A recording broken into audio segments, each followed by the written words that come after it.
Hey everyone, and welcome to Deep Learning, Recurrent Neural Networks in Python. This is the original, 5th course in my Deep Learning series. Many years ago, after spending a long time in graduate school, and then the industry, I set out to create a full program for how to learn deep learning from beginning to end.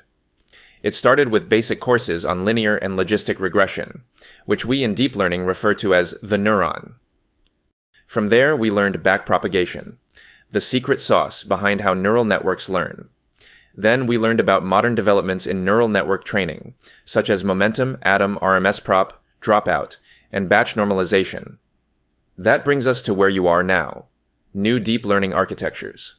Specialized architectures help neural networks perform even better on specific kinds of datasets. Recurrent neural networks, which is what this course is about, specializes in working with sequences.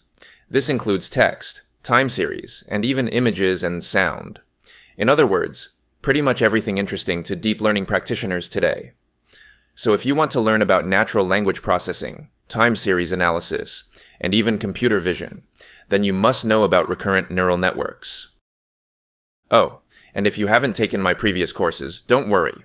We will do a full review of all the necessary background material in this course. So, what will you learn in this course? And what will you get out of it? In this course, you will learn both the theory and application of recurrent neural networks. You will learn about what a recurrent unit is, and why it is useful in deep learning and neural networks. You will learn about how to build an RNN using TensorFlow 2. You will learn the principles behind how to design and create your own RNN architectures. That is to say, this will answer the question, what are the best practices for building RNNs today? You will learn about modern RNN units, such as the GRU and the LSTM, and why they are so powerful. You will learn how to apply RNNs to practical, real-world problems. You will learn how to do time series forecasting, text classification, like sentiment analysis, and even image recognition. On the practical side, you will learn how to save your model for later use, and how to make predictions with your trained, intelligent neural network. This is the whole point of deep learning, after all. And yes, time series forecasting also involves making stock predictions.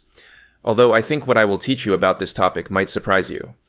There are many marketers out there trying to take advantage of you by promising to teach you how to make stock predictions with LSTMs. Guys, this makes me mad, and in this course I am going to reveal their tricks. Whether you are a student, a professional, or someone who wants to advance their career to new heights, if that sounds like something you want to learn, then this course is for you. Thanks for listening, and I'll see you in the next lecture.